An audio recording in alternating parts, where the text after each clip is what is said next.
எல்லாருக்கும் நமஸ்காரம். நம்ம எந்த பொருள் எடுத்தாலும் பார்த்தீங்கன்னு வைங்களேன், திருநெல்வேலி போனோம்னாக்கா இருட்டு கடை அல்வாம்பாங்க. ஆனால் அங்கே போனோம்னாக்கா நிறைய கடை இருக்கும், அல்வா கடை, டூப்ளிகேட்டு. அது மாதிரி இந்த திருச்செங்கோட்டில் வந்து திருச்செங்கோடு ஜோதிட ஆராய்ச்சியாளர் சங்கம்னு ஒன்று இருக்குது. அது உண்மையிலே தெரியாது எனக்கு. ஆனால் இங்கே நிறைய சங்கம் வந்து மீட்டிங் போட்டுக்கிட்டே இருக்காங்க. இவங்க பாருங்க, 246வது சிறப்பு கருத்தரங்கம். இதுக்கு வந்து ஒரு வாழ்த்துக்களும் நன்றிகளும். ஏன்னாக்கா ஒரு கருத்தரங்கமும் நடத்துறதுக்குள்ளார என்ன பாடுபடணுங்கிறது தெரியும். இத்தனை கருத்தரங்கம் போயிருக்குனாக்கா அவங்களுக்கு ஒரு வாழ்த்துக்கள். ரெண்டாவது, இங்கே வந்திருக்கக்கூடிய சக ஜோதிட நண்பர்கள் அத்துணை பேருக்கும் என்னுடைய வாழ்த்துக்களும் நன்றிகளும். சௌரியராஜன் ஐயா, சுந்தரமூர்த்தி, பாக்கியலட்சுமி அம்மா, என்னுடைய சகா ரவிச்சந்திரன் மற்றும் யூடியூபர் எல்லாருக்கும், முருகேசன் ஐயா, நாகலிங்க ஐயா, ஜெகநாதன் எல்லாருக்குமே. ஜெகநாதன் ஒரு தடவை வாஸ்து பேசினார்னு நினைக்கிறேன். சரி, சப்ஜெக்டுக்குள்ள போயிடுவோம்.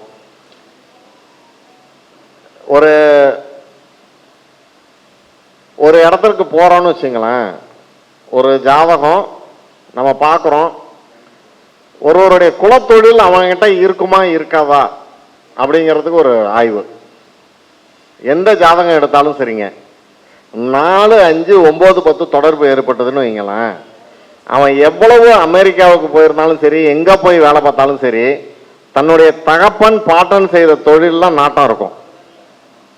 இதை நான் கண்கூடா பார்த்தேன். ஒரு பையன் வந்து லண்டன்ல இருந்து யூகேலேருந்து வந்திருந்தாப்புல. அவங்க அப்பாவும் வந்து பெரிய பிடபிள்யூல பெரிய போஸ்டிங்கு. அவங்க வீடு வாஸ்து பார்க்கறதுக்காக போயிருந்தேன்.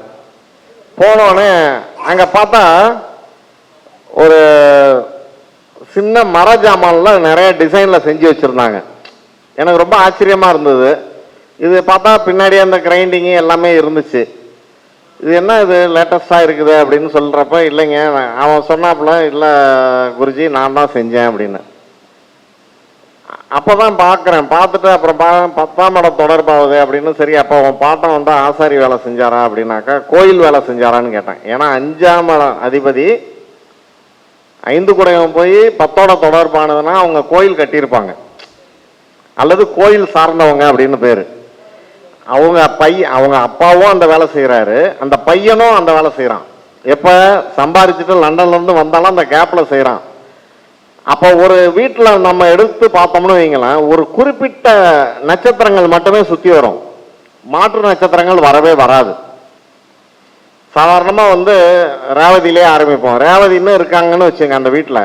கரெக்டாக பார்த்தீங்கன்னா புதனுடைய கால் சூரியனுடைய நட்சத்திரம் அந்த வீட்டில் இருக்கும், ராகுவோடைய நட்சத்திரம் இருக்கும். அதை விட்டிங்கனாக்கா சந்திரனுடைய நட்சத்திரம் இருக்கும். மேக்சிமம் சுக்கிரனுடைய நட்சத்திரம் அந்த வீட்டில் வந்து ட்ராவல் பண்ண மாட்டேங்குது. பார்த்துட்டேன் அது.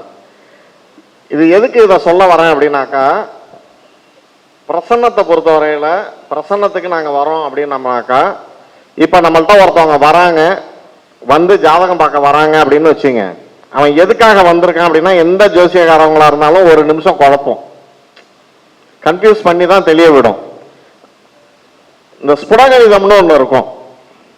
இந்த ஸ்புடகணிதத்துக்கு உண்டான விளக்கம் என்னங்கிறது ரொம்ப பேருக்கு தெரியாது, எப்படி கொண்டு போறாங்கிறதும் புரியாது. திரிஸ்புடம்னு வரும்.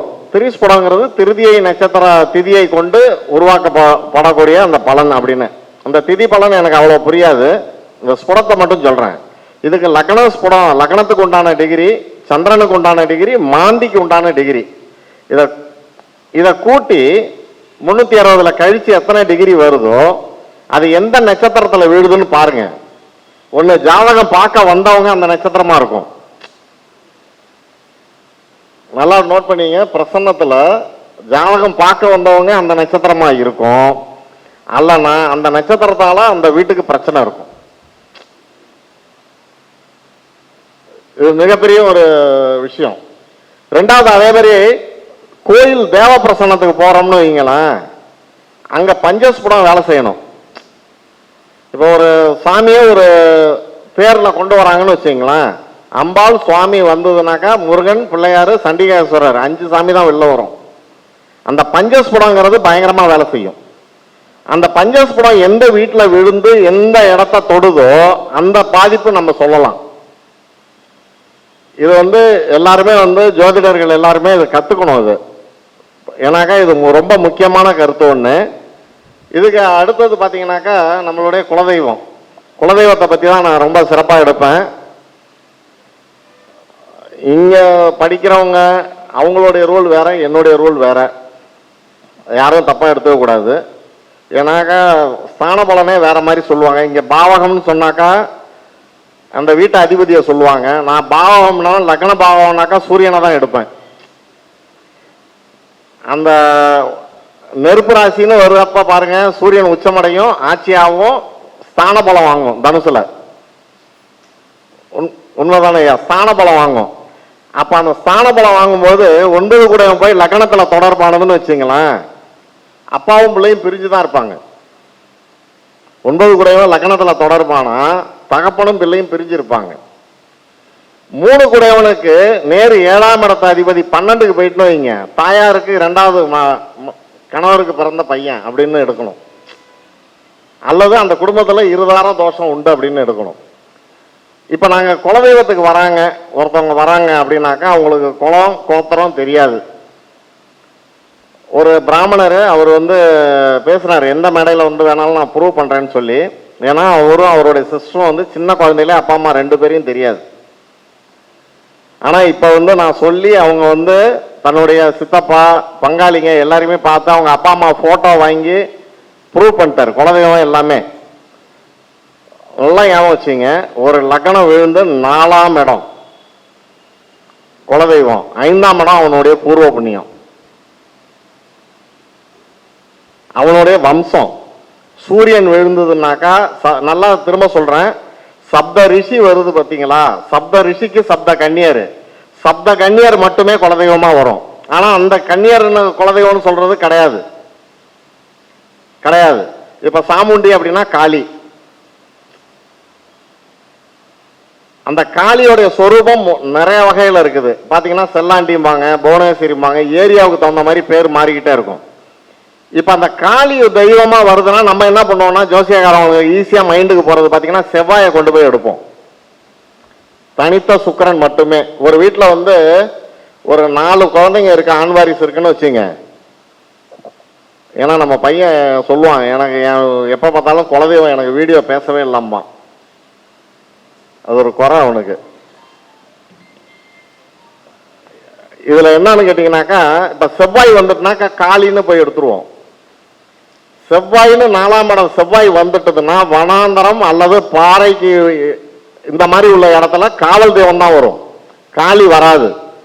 ஆனா சுக்கிரன் தொடர்பானதுனாக்கா காளி வரும். சூரியன் தொடர்பானதுனாக்கா மிகப்பெரிய சிவாலயத்துல உள்ள, சிவாலயம் பக்கத்துல உள்ள பெண் தெய்வம் வரும். சந்திரன் தொடர்பான தம்பதியா உள்ள தெய்வம் வரும். தம்பதினா எப்படின்னாக்கா ஐயனார். இது வந்து ஒரு தசை, நல்லா புரிஞ்சுங்க. எந்த இடத்துல ஐயனார் சாஸ்தா சொல்றாங்களோ இது எல்லாம் தசை மேற்கு மட்டும்தான். எந்த இடத்துல போனாலும் பூர்ண புஷ்கலையோட ஐயனார் இருக்குன்னா அதுக்கு கிழக்கு திசை கிடையாது. சரிங்களா? கிழக்குங்கிற ஒரு திசை கிடையாது. இங்க புதனுக்கு ஸ்தான பலன் எப்படி வரும் அப்படின்னு கேட்டீங்கன்னா, நீரோடை.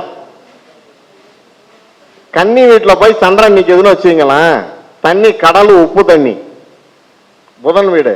ஆனா மிதுன வீட்டுல இருந்ததுன்னு வைங்க, கொஞ்ச தூரத்துல மிகப்பெரிய ஆறு உண்டு, அடியில பாறை உண்டு. சரி, மிகப்பெரிய பாறை உண்டு. அப்ப சந்திரன் வந்ததுனாக்கா சாஸ்தா. இப்போ ஒரு குடும்பத்துல வந்து 4 பையனும் இருக்காங்கன்னு வச்சுங்க, 4 பேர் ஜாதகத்தையும் போடுங்க, சாரத்தை அப்படியே தொடுத்துக்கிட்டே வாங்க, எல்லாருக்கும் ஒரே கிரகம் மட்டுமே நிற்கும் எண்டுல. அதுதான் அவனுடைய குலதெய்வம். சூரியன் வந்ததுன்னா ரிஷி காஷ்யப்பர் வருவார், சுக்கிரன் வந்ததுன்னா பரத்வாஜர் வருவார். நம்ம சூப்பரா எடுக்கலாம். அதுல பாத்தீங்கன்னா இப்ப குரு வந்துடுது குலதெய்வமானா, மிகப்பெரிய ஊர் மத்தியில மிகப்பெரிய மனிதர்கள் இருக்கக்கூடிய இடத்துல உள்ள பெண் தெய்வம். தடம், பஸ் போற தடத்துல இருக்கும் அந்த கோயில். சந்திரன் சொல்லியாச்சு. சனி வந்ததுன்னு வைங்களேன், சனி தொடர்பானதுன்னா அவனுக்கு குலதெய்வம் கிடையாதுங்க, பூர்வ புண்ணியம் கிடையாது. 4ஆம் இடத்துல மாந்தியோ, 5ல மாந்தியோ, 4ல கேதுவோ, 5ல கேதுவோ, 4ல சனியோ 5ல சனியோன்னா அவன் பூர்வ புண்ணியம் அற்றவன். இப்படிதான் எடுக்கணும். பூர்வ புண்ணியத்தை தேடுப்பான்னு சொல்லணும். நம்ம எடுத்தோடனே உடனே எனக்கு தெரியும் அப்படின்னு சொல்லக்கூடாது. நீங்க எவ்வளவு வேணாலும், நீங்க ஒண்ணும் கிடையாதுங்க. ஒரு 2ல சனி, 5ல சனி, 4ல சனி உள்ள ஆள்கிட்ட போய் நீங்க பேசி பாருங்க. நீங்க சொல்றதெல்லாம் கேட்கிற மாதிரியே இருக்கும். ஆனா அவன் முடிவு பண்ணியிருப்பான், முன்னாடியே முடிவு பண்ணிட்டு தான் வந்து பேசுவான். அதே மாதிரி பாருங்க, லக்னத்துல சந்திரன், 7ல சந்திரன், 4ல சந்திரன், 6ல சந்திரன், 12ல சந்திரன் இருந்துன்னு வைங்களேன், கவுன்சிலிங் போய்ட்டுன்னு சொல்லிடுங்க. நம்ம சொல்றது எதுவுமே கேட்க கிடையாது. நீங்க ஒண்ணும் கிடையாது. இந்த செவ்வாய் போய் 8ல இருக்குதுன்னு வைங்களேன், செவ்வாய் போய் 8ல நின்று சனி பாக்குது அப்படின்னாக்கா, அப்படி கோவம் வந்துட்டா அப்படியே இந்த புருவம் தூக்கும். இப்ப அவர்கிட்ட ஒம்பாளக்கணும்னு முடிவு பண்ணிட்டான்னு வச்சுங்களேன், கிட்ட போய் தூணு எச்ச துப்பிட்டு ஒம்பாளத்துட்டு வந்துருவான். போய் சுண்டிட்டு வருவான். கேட்டையை பத்தி சொன்னாங்க. கேட்டா இருக்கு பார்த்தீங்களா, அப்படியே நிண்டி விட்டுட்டு பிரச்சனையை விலைக்கு வாங்கிட்டு வந்துடும். போய் ஒரு இடத்துல கூட சும்மா இருக்காது. இந்த கேட்டையோடைய நட்சத்திரம் நமக்கு சரியா இருக்குமா இருக்காதா? உடல் அங்கம் இந்த 27 நட்சத்திரம் சொல்றாங்க. அதுக்கு என்னென்னமோ கதையெல்லாம் நிறைய வருது. ஆனா அங்க பரிசம் கரெக்டா இருக்கா? முதல்ல இப்ப ஒருத்தன் உத்தரத்துல பிறந்துட்டான்னா இவனோட உடல் அமைப்பு இப்படிதான் இருக்கும், இப்படிதான் இருக்கணும்னு ஒரு விதி இருக்கு. இப்ப கேட்டா வருதுன்னு வச்சுங்களேன், மாறும் வயிறும் ஒன்னா இருக்கான்னு பார்க்கணும். சொல்ற அர்த்தம் புரியுதுங்களா? அதே கான்செப்ட் தான் போராட்டாதிக்கும். புனர்பூசம் என்ன பண்ணும்னா நிறைய காதல் பண்ணும். ராமருடைய நட்சத்திரம் பாங்க. ராமரை ஏகபத்தினி விரதம் பாங்க. ஐயா சொன்னதுனால சொல்றேன். ஆனா மிகப்பெரிய காதல் மன்னன் யாருன்னாக்கா புனர்பூசம் தான். இது ஒரு ஒரு நட்சத்திரத்துக்கும் ஒரு ஒரு காரணம் வரும். இதுல என்ன அப்படின்னாக்கா, இந்த பிரசன்னத்தை பொறுத்த வரையில பாத்தீங்கன்னாக்கா, இந்த மற்ற மெத்தடெல்லாம் இருக்கு பார்த்தீங்களா, கேபி நாடி, இது எதுவுமே இதுக்கு ஹெல்ப் பண்ணாதுங்க. பலன் எடுக்க முடியாது. பாரம்பரியம் மட்டுமே ஹெல்ப் பண்ணும். பாரம்பரியத்தில் பாவகம் காரகம் நல்லா வேலை செய்யணும். ஒருத்தனுக்கு திருமணமாகி பிரிவினை ஆகும் அப்படின்னு நமக்கு தெரியுதுனாக்கா எவ்வளவு ஈஸியா கண்டுபிடிக்கலாம் சொல்லுங்க. கலத்தர காரகன்னு சுக்கிரனை சொல்லிட்டாங்க.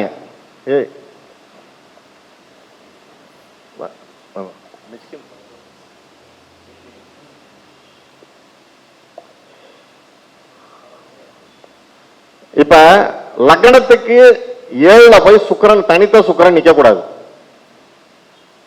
தனித்த சுக்கிரனோட லக்னாதிபதி சேரக்கூடாது. ஒண்ணு கல்யாணம் நடக்காது. ஆனா கல்யாணம் நடந்தாலும் பிரிவினை போயிடும், குடும்பத்துக்கு லாயக்கப்படாது. அதே மாதிரி பாருங்க, லக்னத்தை சூரியனோ 7ல குருவோ நின்று, அல்லது 7ல சூரியனோ லக்னத்துல குருவோ நின்னாலோ திருமணம் பெரிய கேள்விக்குறி.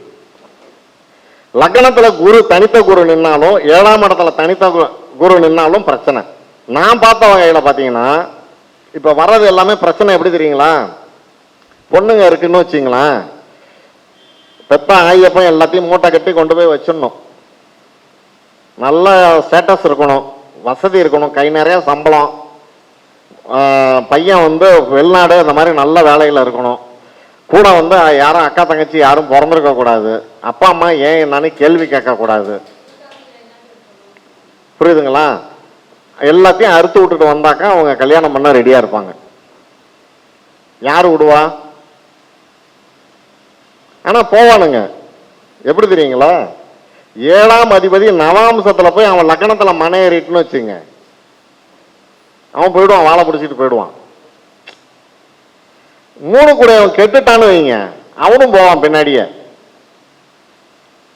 அங்க 7க்கு 4ஆம் அதிபதி இவன் லக்னத்துல உட்கார்ந்துட்டுன்னு வைங்க, அங்க மாமியா தான் குடும்பம் பண்ணுவான், பொண்டாட்டி குடும்பம் பண்ண மாட்டான். சொல்ற பாயிண்ட் புரியுதுங்களா? அதே இவன் ஜாதகத்துல லக்னத்துக்கு 4 கூட 7க்கு போனதுன்னா இவனுடைய அம்மாவால அங்க இடைஞ்சலே கிடையாது. சொல்ற பாயிண்ட் எல்லாமே பாயிண்டா தான் சொல்லிட்டு இருக்கேன். அனலைஸ் பண்றவங்களும் நல்லா புரியும். அந்த ஏன் இந்த பாயிண்ட் திருமண வாழ்க்கையை பத்தி பேசுறேன் அப்படின்னாக்கா, எனக்கு ஒரு நாளைக்கு 10 ஜாதகம் வருதுனாக்கா அதுல 5-6 ஜாதகம் இந்த பிரச்சனை தான் வருது. டைவர்ஸ் இதுதான் வருது. ஒருத்தன் கேட்பாங்க, மிகப்பெரிய இது வித்து இவன் வித்தா இல்லையா டெஸ்ட் டியூப். இப்போ 2 நாளைக்கு முன்னாடி நடந்துச்சு. அப்பா அம்மா பையன் வராங்க, எனக்கு பெண் குழந்தைங்க.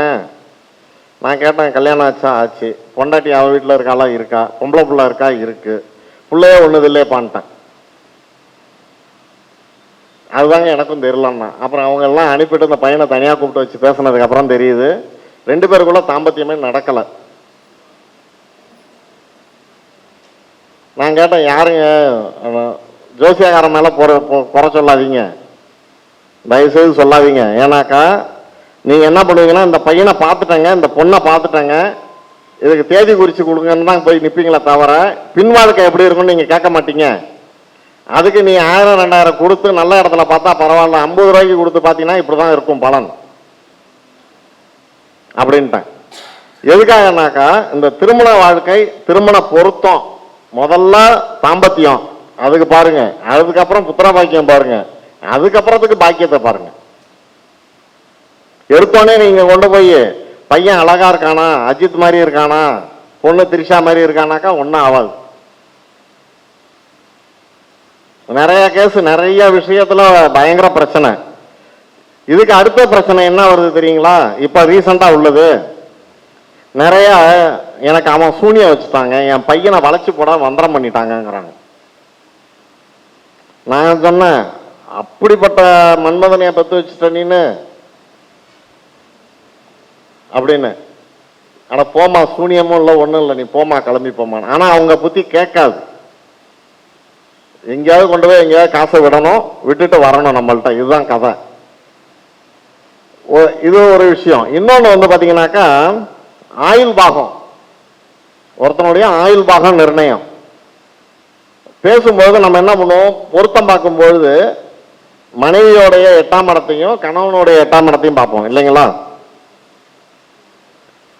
அப்ப மனைவியோட ஜாதகத்துல லக்னத்துக்கு 7க்கு 11ஆம் இடம் எதுன்னு பாருங்க. அந்த கிரகம் கிடக்கூடாதுங்க. 7க்கு 11 எது வரும்? 5. 5ஆம் அதிபதி கிடக்கூடாது. கெட்டுட்டுனா சர்வநாசம். நம்ம என்ன பண்ணுவோம், 5க்கு 4ஆம் இடமான 8 போய் பார்த்துட்டு நிற்போம். 8ஆம் இடங்கிறது அவன் ஜெயிக்கக்கூடிய இடம். நான் வரேன், இந்த பஸ்ஸில் துணிச்சலா ஏறி இறங்கி இந்த ஸ்டாப்ல இறங்கி இந்த இடத்துக்கு வரணும்னு நமக்கு தைரியம் கொடுக்குற இடம் 8ஆம் இடம். 8ஆம் இடம் எப்படி ஆயுள்ல வரும்? ஹாஸ்பிட்டல்ல வரும். ஒருத்தன் நம்மளை கன்னத்தில் அரைஞ்சிட்டா வரும், போலீஸ் ஸ்டேஷன் வரும், கோர்ட்டு வரும். ஆனா 8ஆம் இடங்கிறது உயிர் போற இடம் கிடையாது. உயிர் போற இடம் எதுன்னு கேட்டீங்கன்னா லக்ன பாவம் மட்டுமே. லக்ன புள்ளி எந்த கிரகத்தின் சாரத்தில் போகிறதோ அவனுடைய குணநலம் அதன் வழியே தான் நடக்கும். சொல்ற பாயிண்ட் புரியுதுங்களா? எனக்கு வந்து லக்ன புள்ளி செவ்வாய், திமிராதான் இருப்பேன், யாருக்கும் பயப்பட மாட்டேன். என்ன படிச்சிருக்கியானா நான் படிக்கலைங்க. கலெக்டரா இருந்தாலும் சரி, போலீஸ் ஸ்டேஷன் எங்க போனாலும் சரி, போல்டா பேசிட்டு வந்துடும் போய். அது வந்து நமக்கு அந்த கட்ஸை கொடுக்கும். அது அந்த லக்ன புள்ளி வந்து நீங்க போய் ஒரு செட்டியார்த்தம் இருக்கும்போது அவர் என்ன பண்ணாருனாக்கா, டெஸ்ட் பண்றதுக்காக 1 லட்ச ரூபாய் பணத்தை கலைச்சு போட்டு போனாரு. போயிட்டாரு. 3 நாள் கழிச்சு வந்து திருப்பி என்னாரு, பார்த்தா 100 ரூபா கூட இருக்கு அப்படின்னாரு. நான் சொன்னேன், எனக்கு தெரியாது அப்படின்னா. கணக்கு முடிக்கிறப்ப எனக்கு தெரியாதுங்க அப்படின்னா. இப்படி சொன்னா என்னப்பா அப்படின்னாரு. எனக்கு தெரியாதுங்க, கணக்கு தெரியாதுங்க எனக்கு. நீ எவ்வளவு போட்டானே எனக்கு தெரியாது, எவ்வளவு வரவானதுன்னு தெரியாது, கணக்கு கரெக்டா இருக்கா அதோட நிப்பாட்டிக்க, கூட 100 ரூபா இருக்குன்னாரு. அப்ப என் காசு அது என்கிட்ட கொடுங்க. அந்த துணிச்சல் அதுக்கு வரும். ஆனா இதே செவ்வாய் எங்க போய் கெடுக்குது பாருங்க. ஒருத்தன் ஜாதகத்துல 8ஆம் இடத்துல செவ்வாய் இருந்ததுன்னா தோஷங்கிறான். அது தோஷம் கிடையாது, அவனுடைய குடும்ப காரகத்தையே கெடுக்குது, குடும்பத்தையே கெடுக்குது. அதோட போய் சூரியன் சம்பந்தப்பட்டுட்டான்னு வைங்க, 8ஆம் பாவாதிபதியான சனி வலுத்துட்டான்னு வைங்க, அவனுடைய வாழ்க்கை கெட்டு போயிடும். காசு பணம் இருந்து புண்ணியம் கிடையாது. 8ஆம் பாவகத்துக்கு உண்டான சனி வலுக்கப்படாது. 8ஆம் இடத்துல லக்ன பாவம் போய் தொடர்பாக கூடாது. 8ஆம் இடத்துல அந்த எந்த லக்னமா இருந்தாலும் அந்த செவ்வாய் அங்க போய் நிக்க கூடாது. ஆனா அவனுடைய படிப்பு கௌரவம் எங்க தெரியுங்களா இருக்கும்? மிகப்பெரிய மருத்துவரா இருப்பான், மிகப்பெரிய அரசியல்வாதியா இருப்பான், மிகப்பெரிய தொழிலதிபரா இருப்பான். அதே மாதிரி செவ்வாய் நீசமான ஆளை பூரா பாருங்க, ரியல் எஸ்டேட் தொடர்பா இருக்கும். ஆனா அவன் நேரடி வியாபாரம் பண்ண மாட்டான். அவன்கிட்ட இன்னொரு ஹேபிட் இருக்கும், வட்டிக்கு கொடுத்து வாங்க மாட்டான், வட்டிக்கு மேல லாபத்தை பார்ப்பான். அப்ப தொழிலுக்கு 3, 6, 11 தொழில் அவன் ஜெயிப்பானா மாட்டானா, இந்த தொழில ஸ்டாண்ட் பண்ணுவானா? 4ஆம் இடத்தை பாருங்க. 4 பாருங்க.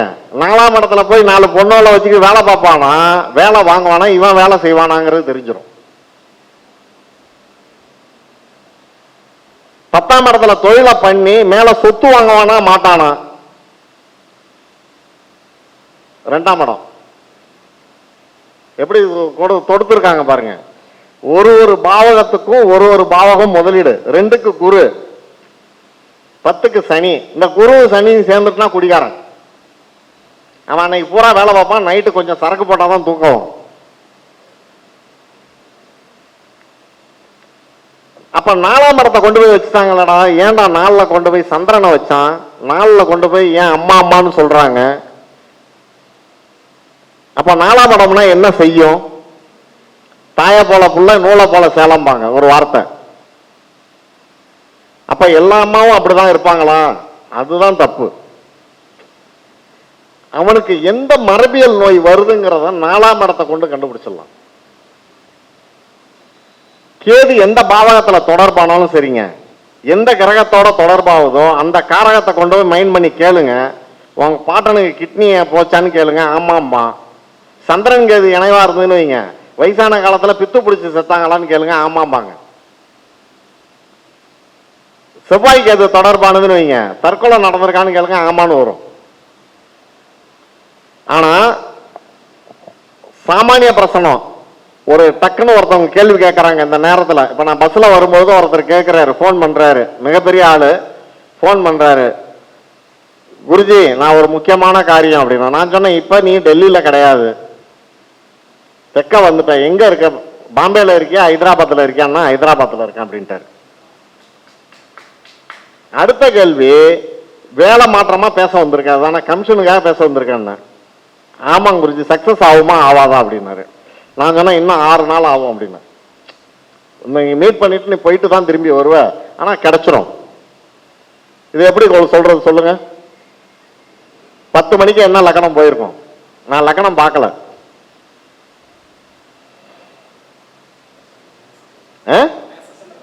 மேஷம். மேஷத்துக்கு 12ல சனி நிக்குதா? 2 கூட 10ல போய் நிக்குதா சுக்கிரனு? அவன் பேச்சு அங்க ஜெயிச்சிருமா? 12ல போய் ஒருத்தனுக்கு சனி நின்றுட்டு வச்சுங்களேன், மிகப்பெரிய யோகத்தை கொடுக்கும். நிறைய போராட்டங்களை சந்திச்சு வருவான், மிகப்பெரிய. இங்க பாருங்களேன், அவன் சொல்லுவான், நான் 12 வயசுல இருந்து ஓடுறான்பான். அவனுடைய சாவு போற காலத்துல அந்த காசை என்ன பண்றதுன்னு தெரியாம வச்சு சாவுவான். எனக்கு ஒருத்தர் சொன்னாரு, தம்பி 56 வயசு வரைக்கும் 1 ரூபாய் காசு கிடையாது, நான் எப்ப ஜெயிப்பேன் அப்படின்னாரு. இது நான் சொல்றது 30 வருஷத்துக்கு முன்னாடி, 30-35 வருஷம் இருக்கும். நான் சொன்னேன், உனக்கு என்ன தசை போகுது? இப்போ செவ்வாய் தசை போதான்னு கேட்டேன். ஆமா அப்படின்னாரு. அடுத்த ராக ஆரம்பிக்கிறப்ப காசு கொட்டு, 4 பொண்ணுங்க கொட்டும் அப்படின்னு. நம்ம குருநாதர் பக்கத்துல உட்காந்துட்டு சொன்னாரு, நான் என்ன தொழில் பண்ணலாம், நான் சும்மாவே வீட்டுல இருக்கேன் அப்படின்னாரு. அவர் சொன்னார், சுண்டல் வெய்யா அப்படின்னாரு. சும்மா சொன்னாரு, சுண்டல் வெய்ய அப்படின்னு. நீங்க மாயாவரத்துல பாத்தீங்கன்னு வைங்களேன், 4 வீடு 4 பொண்ணுக்கும் காசை என்ன பண்றதுன்னு தெரியாம ஒரு வீட்டை கோயிலுக்கு எழுதினாரு, மாயாரம் கோயிலுக்கு எழுதி வச்சுட்டு செத்து போயிட்டான். அந்த ஆளு கொட்டுன்னு கொட்டிட்டு ராகுதசை. அப்ப அந்த ராகு அந்த சுண்டல்னு எப்படி எடுத்தாரு அப்படின்னு அப்படி யோசிச்சுட்டேன். நான் கேட்டேன், என்னன்னா எப்படி நான் எடுத்த சுண்டல் அப்படின்னு. அவன் மிதுன லக்கணம்டா, 2ஆம் இடம் சந்திரன்டா, அங்க செவ்வாய் நீசம்டா, குரு உச்சம்டா, பிச்சை எடுத்ததாவது அவன் பொழைச்சிருவான்டா. இவன் சுண்டலை என்ன பண்ணுவான்? பிச்சை தான் விற்பான், 5 ரூபாய்க்கு தானடா விற்பான், வேற என்ன பண்ண முடியும் அப்படின்னாரு. நடுவில் ஒருத்தவங்க பேசி பார்த்தேன் ஒரு வீடியோ, இந்த நட்சத்திரக்காரவங்க இந்த சாப்பாடு சாப்பிடக்கூடாது, இதை சாப்பிடக்கூடாது. நம்ம இங்கே சொல்கிறோம் சோறும் கம்பு எல்லாம் கிடைக்குது. ஃபாரினில் உட்காந்துருக்கிறவன் பர்கரை மட்டும்தானே தின்ட்டு போகிறான். அவன்கிட்ட போய் சொல்ல முடியுமா? சொல்ல முடியுமா? நம்மளே சொல்கிறோம். இப்போ நானும் முருகேசனெல்லாம் உட்காந்துருக்கோம், பசிக்குது, வாங்கின ஒரு டீ குடிப்பான். அவன் டீயை போடுறானா கஷாயத்தை போடுறானாங்கிறது தெரியாது, குடிச்சுதானே ஆகணும். ஆனால் எந்த ஒரு ஜாதகத்திலையும் நல்லா புரிஞ்சுங்க, லக்னாதிபதி 6, 8, 12 எவனுக்கு தொடர்பாகுதோ, முற்பகுதியில் சிரமப்பட்டானா பிற்பகுதியில் ராஜா வாழ்க்கை, முற்பகுதியில் ராஜா வாழ்க்கை வாழ்ந்தானா பிற்பகுதியில் பிச்சை எடுத்து தான் சாவான். எந்த மாற்றமும் கிடையாது. அதில் காசை எந்த இடத்துல விடுவாங்கிறது தான் அடுத்த பாயிண்ட். பிள்ளைகள்கிட்ட ஏமாறுவானா, பொண்டாட்டிகிட்ட ஏமாறுவானா, நண்பர்கள்ட்ட ஏமாறுவானா அப்படிங்கிறது தான் அடுத்தது. இன்னொன்று இருக்க, ட்ரேடிங்கில் போய் விடுவாங்களாம். இப்போ அது ஒரு ட்ரெண்டு. சரிங்களா? நிறைய விஷயங்கள் சொல்லலாம். எல்லாத்துக்கும் ஜோசியம் ஒரே இதுதான். யார் எந்த வழியில் போனாலும் சேர்ற இடம் ஒன்று தான், கடல் தான். அதில் எந்த மாற்றமும் கிடையாது. ஆனால் கருத்துக்கள் ஒன்று ஒன்றா இருக்கும்.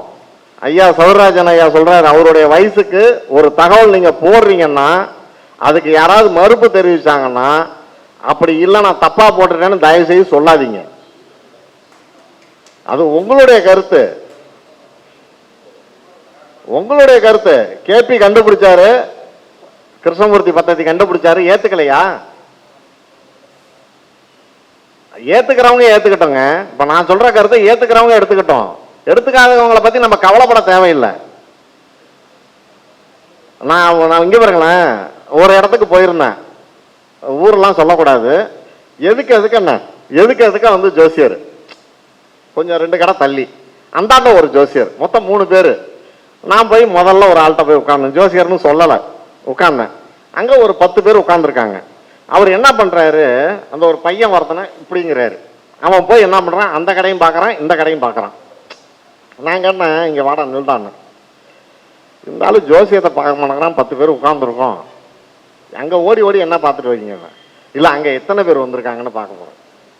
நான் சொல்கிறேன், இவன் சொல்கிறத ஒழுங்காக சொன்னாக்கா வரவன் வருவான் அப்படின்னா. உள்ளே போய் உட்கார்ந்தேன். உட்கார்ந்தோடனே நான் சொன்னேன், நான் வந்து 42 பேர்த்த படிச்சிருக்கேங்கன்னாரு. சரி, 42 பேர்த்த படித்ததுக்கெல்லாம் இருக்கட்டும், முதல்ல எனக்கு ஒரு ஜாதகத்தை சொல்லு அப்படின்னா. என் பையன் ஜாதகத்தை தான் கொடுத்தேன். கொடுத்தோடனே சொன்னேன், இந்த பையன் செத்து போயிடுவாப்பிள்ளைங்கன்னா. கேட்காதங்க. நான் சொன்னேன், அடுத்தாவது ஒரு அசிங்கமாக ஒரு வார்த்தை சொன்னேன். இன்னொரு தடவை இங்கே போர்டு இருந்து நான் செருப்பை ஏட்டு அடிப்பேன். அவன் சொன்ன பாயிண்ட் கரெக்டு. ஒரு விஷயம் என்னன்னு கேட்டீங்கன்னா, லக்னத்துக்கு 4ஆம் இடத்துல 4 பாவி கூடுறான். அவனுக்கு வந்து ஹார்ட்ல ப்ராப்ளம் இருந்தது பிறந்தப்ப. இதே கான்செப்ட்ல எங்க கலியமூர்த்தியில போய் சொல்லும் பொழுது அவர் சொன்னார், ஒரு மயிரில் போடா அப்படின்னாரு. அவன் அதே டெக்னாலஜி தான் படிப்பான்னாரு. இன்னைக்கு அவன் ஹார்ட் சம்பந்தமா தான் படிக்கிறான். சொல்ல புரியுதுங்களா? எடுத்தோடனே ஒரு ஜாதகத்தை பார்த்தோன்னே ஒரு முடிவுக்கு வரக்கூடாது,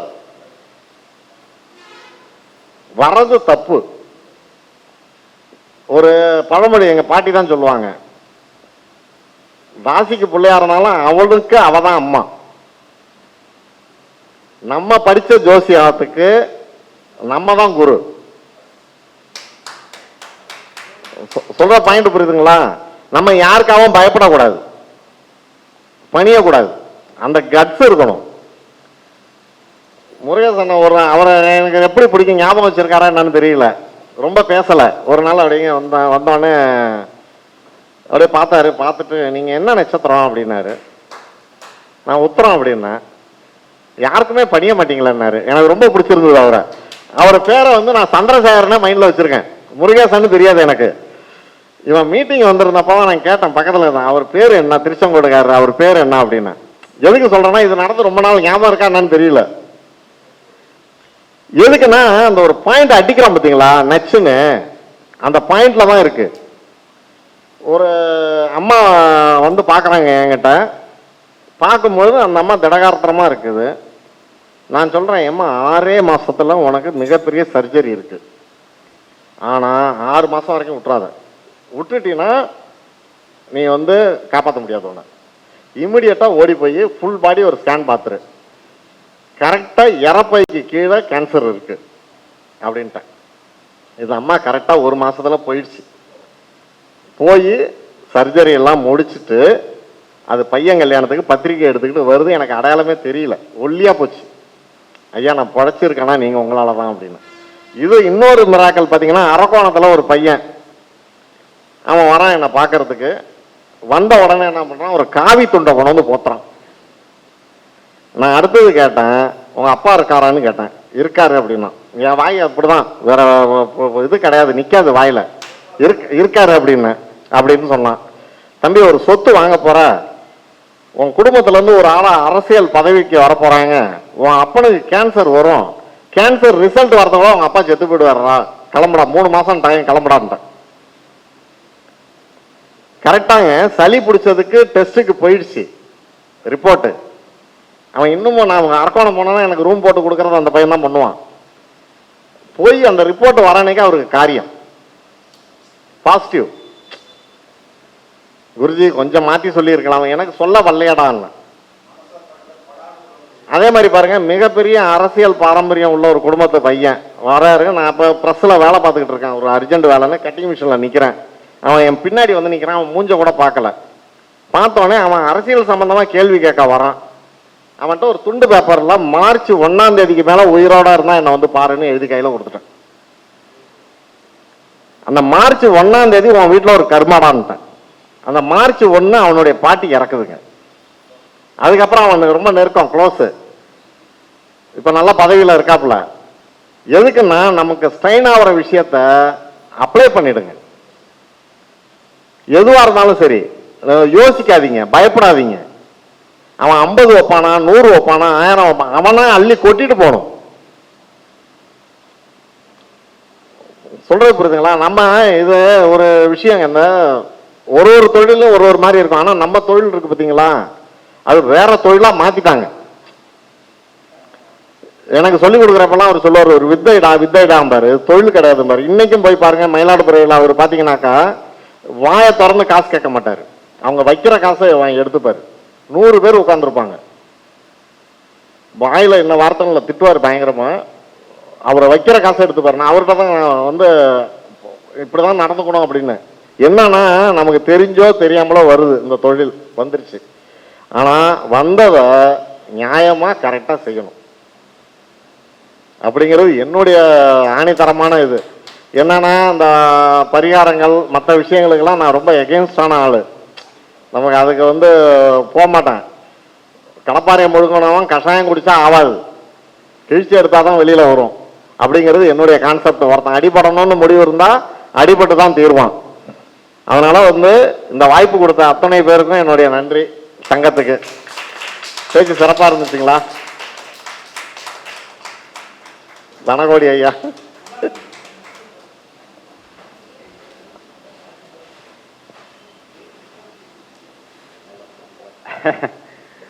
இல்லைங்க, அதாவது உங்களுடைய பேச்சை இன்னைக்கு நேத்தல்ல, நீண்ட நாட்களாக கேட்டுட்டு இருக்கேன். உண்மையாலுமே அவர் நம்ம சங்கத்தில் பேசணும்னு உண்மையாக அவர் ஆசையாக இருந்தது. அதனால தான் ஐயாவை கூப்பிட்டுருந்தேன். என்றைக்குமே இந்த செவ்வாய் லக்னம் சம்பந்தப்பட்டவங்க மனசுல பட்டதை படார்னு சொல்லக்கூடிய கேரக்டர், பயந்துக்கவே மாட்டாங்க. செவ்வாய்க்கு அப்படி ஒரு குணம் உண்டு. அதனால அவருடைய பேச்சும் சரி செயலும் சரி யூடியூப்ல பார்க்குறப்போ அது அடுத்தது என்ன சொல்ல வர்றார், அடுத்து என்ன சொல்ல வர்றார் அப்படின்னு அந்த அந்த இருந்துகிட்டே இருக்கும், அந்த rhythm. So is a split separate personality அப்படிம்பாங்க. It's a well done. அருமையான ஸ்பீச்சு. வாழ்க வளமுடன். எங்கள் சங்கத்திற்கு வருகை தந்ததற்கு மிக்க நன்றி.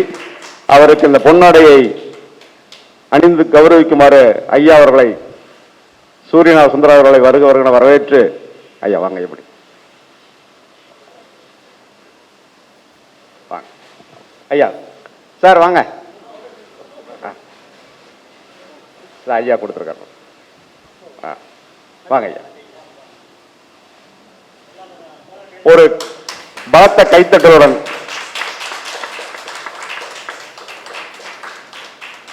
ஐயாவுடைய தொலைபேசி சொல்லி வச்சுங்களா ஐயா?